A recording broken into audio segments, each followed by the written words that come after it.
Enfin, je n'ai pas de questions à poser, mais plutôt une remarque qui est très positive. Je vous dis vraiment bravo. Là, il y a un point qui est très intéressant que vous avez pu mettre en évidence, c'est votre indépendance totale par rapport au texte qui est derrière. Vous avez formulé d'autres expressions, on dirait que vous êtes en train de faire un cours magistral. Bravo. Moi, j'ai une petite question. Il y a une confusion dans ma compréhension par rapport aux effets de l'agoniste et l'antagoniste. J'ai compris par ce que tu as dit que les deux ont le même effet, ils inhibent. Mais ce n'est pas ce que j'ai étudié. Moi, ce que j'ai étudié dans les cours, c'est que l'agoniste et l'antagoniste ont une action complètement différente. Donc, si je peux avoir un éclaircissement par rapport à ça. Quand les MP sont agonistes, ils jouent le même rôle que le neurotransmetteur. C'est-à-dire, au lieu quand toujours normalement, les neurotransmetteurs se fixent sur les récepteurs. Quand le MP est agoniste, ce n'est pas les neurotransmetteurs qui se fixent, c'est les MP. Donc, il inhibe l'action normale des neurotransmetteurs.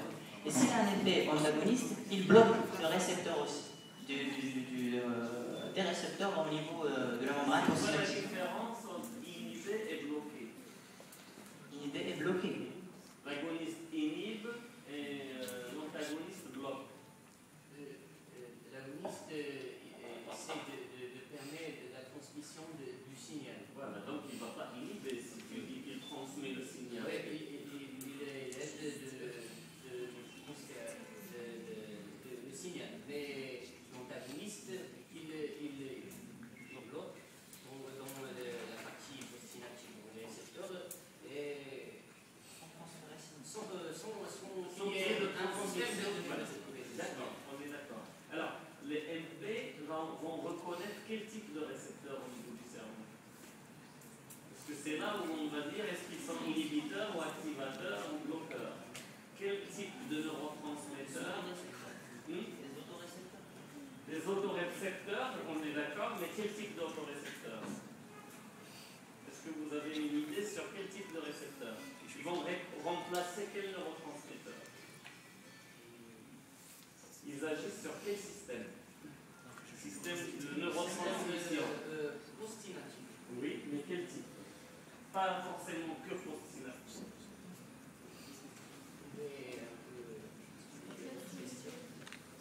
Il y a des neurotransmetteurs dans le cerveau qui vont permettre la transmission du signal d'un neurone à un autre. Et libération chimique, c'est quoi la libération chimique? C'est quoi sa nature?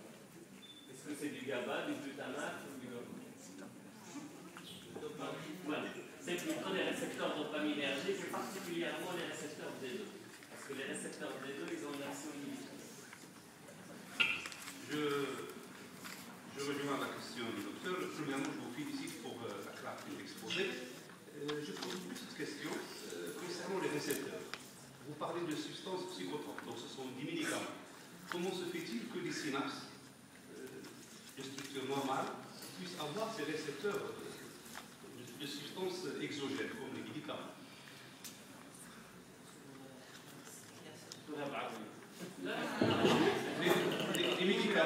Les médicaments sont des produits exogènes fabriqués par l'homme. Comment se fait-il que sur la synapse, on trouve des récepteurs spécifiques de ces médicaments?